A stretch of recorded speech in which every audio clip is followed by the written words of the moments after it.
ସେଦିନ ବାହାରେ ଖୁବ୍ ଜୋରରେ ବର୍ଷା ହେଉଥାଏ। ସ୍କୁଲକୁ ଅଧିକାଂଶ ପିଲା ଆସିନଥାନ୍ତି। ରାଜୁ ସାର୍ ସପ୍ତମ ଶ୍ରେଣୀର ପିଲାମାନଙ୍କୁ କହିଲେ, ପିଲାଏ, ଆଜି ତୁମମାନଙ୍କର ବୁଦ୍ଧି ପରୀକ୍ଷା କରାଯିବ। କହିଲ ପିଲାଏ, ବଗ ସୁନ୍ଦର ନା କୋଇଲି ସୁନ୍ଦର? ସମସ୍ତ ପିଲା ହାତ ଟେକିଲେ। ରାଜୁ ସାର୍ ସମସ୍ତଙ୍କୁ ଗୋଟି ଗୋଟି କରି ପଚାରିଲେ। ସମସ୍ତେ କହିଲେ ବଗ ସୁନ୍ଦର, କାରଣ ବଗ ଦେଖିବାକୁ ଧୋବ ଫରଫର ଭଳି ଧଳା, କୋଇଲିଟା କଳା ଦେଖିବାକୁ ଅସୁନ୍ଦର। ରାଜୁ ସାର୍ ପୁଣି କହିଲେ, ଜଣେ ଚୋର ଦେଖିବାକୁ ବହୁତ ସୁନ୍ଦର, କିନ୍ତୁ ଜଣେ ସାଧୁ ଦେଖିବାକୁ ବହୁତ ଅସୁନ୍ଦର, କାରଣ ସେ ନିଶ ଦାଢ଼ି ରଖିଛନ୍ତି। ତେବେ କହିଲ ପିଲାଏ, ଚୋର ଭଲ ଲୋକ ନା ସାଧୁ ଭଲ ଲୋକ?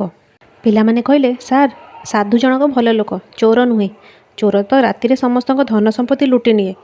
ରାଜୁ ସାର୍ କହିଲେ, ଠିକ୍ ସେମିତି ବଗ ଆଉ କୋଇଲି। ବଗ ସିନା ଦେଖିବାକୁ ସୁନ୍ଦର, କିନ୍ତୁ ସିଏ ବିଲରୁ ପୋକ, ଜୋକ ଓ ମାଛ ଖାଏ, ତା ଦେହଟା ଗନ୍ଧାଏ। ରାଜୁ ସାର୍ କହିଲେ, କୋଇଲିର ରୂପ ସିନା କଳା, ହେଲେ ତା ଗୀତ ଭାରି ମିଠା। କୋଇଲି ବଣର ଫଳ ଖାଏ। ବଗ ଭଳି ରୂପଟା ସୁନ୍ଦର ହେଲେ କେହି ସୁନ୍ଦର ନୁହନ୍ତି। ରୂପ କାହାରି ଅସଲ ପରିଚୟ ନୁହେଁ। ଯାହାର ଭଲ ଗୁଣ ଥାଏ ସେ ହିଁ ସୁନ୍ଦର। ପ୍ରକୃତରେ ସୁନ୍ଦରପଣଟା ଥାଏ ନିଜ ଭିତରେ।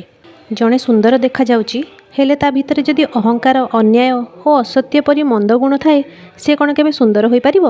ପିଲାମାନେ ତାଳି ମାରି କହିଲେ, ଆପଣ ଠିକ୍ କଥା କହୁଛନ୍ତି ସାର୍।